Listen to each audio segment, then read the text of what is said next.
What's up, MetaNerdz? This video is all about Valor Station, the Republic's enormous space station that was nearly destroyed by the CIS. Its manufacturer is unknown, but we can infer that it was Ventec's construction yards, the people who made the Haven-class medical station, and the Golan Defense Platforms.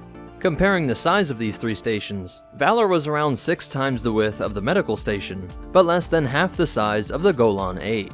At 2,600 meters or 1.62 miles tall, it was taller than 2 Venators standing end to end. We can also use Ventec's other builds to get a clue about how much it cost, since the Golan 8 was only 45 million credits despite its massive size, and the smaller 1,231 meter Golan 1 was 26,191,000 credits, so we can be reasonably sure that Valor Station cost somewhere in this range.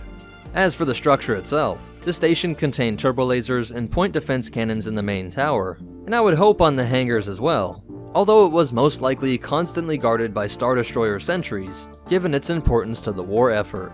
There are 9 hangar bays in total, 3 on each of these extensions, where smaller ships could enter the hangar bay, while larger ships like corvettes and Star Destroyers would have to dock externally. Each arm was controlled by their own command tower, while overall coordination was managed in the central tower. It also acted as an enormous communication hub for Republic forces in the crucial sector of M9 and beyond.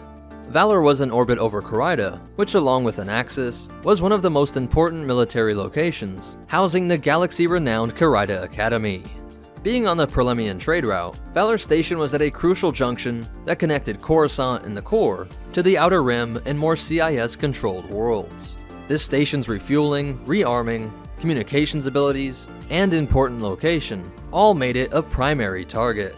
This is where the Venator-class Star Destroyer Renown comes into play. Captured and assumed destroyed in the Outer Rim, Renown was packed full of Rhydonium, an incredibly volatile starship fuel. At the same time, a major strategic conference was being held on Valor Station. Being a Venator, it had the proper codes and profile, and so the ship could act as a Trojan horse and slip through the Republic's defenses of this station. D-Squad, led by Gaskin, was able to hijack this ship, and R2 was able to accelerate the timer of the initiating bomb, making it detonate before it actually reached the space station. Even blowing up at what looks to be miles away, the shockwave propelled enough debris to shower the entire station in enormous amounts of flaming durasteel.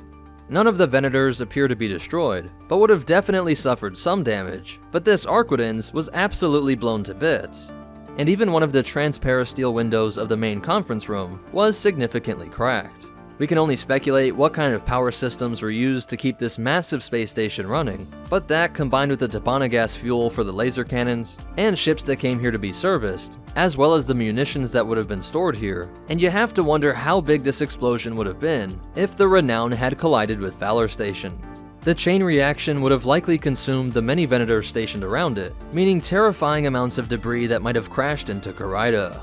Remember, Carida was home to one of the Republic's most important military academies, so this would not only have killed the invaluable Will of Tarkin, Obi-Wan, Anakin, Mace Windu, R2, and even some members of the Wolfpack, but who knows how many important assets and personnel down on the surface. Even without impact, just being near the explosions almost killed the universe's most important astromech, but even a Star Destroyer's worth of Rhydonium can't completely destroy plot armor. Although this CIS plan was ultimately unsuccessful, it had to have shaken up the Republic for the remainder of the Clone Wars.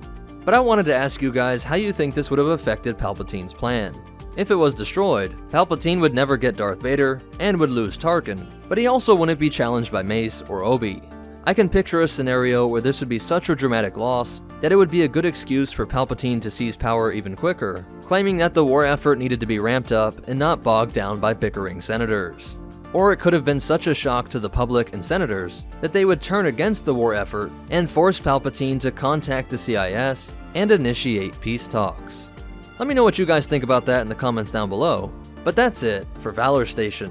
If you want to connect with us, help support this channel, or get your own copies of the reference material used to make this video, be sure to check out the links in the description. Special shout out to our supporters over on Patreon, but most important of all, remember, beware the Venators bearing Rhydonium, and the Force will be with you, always.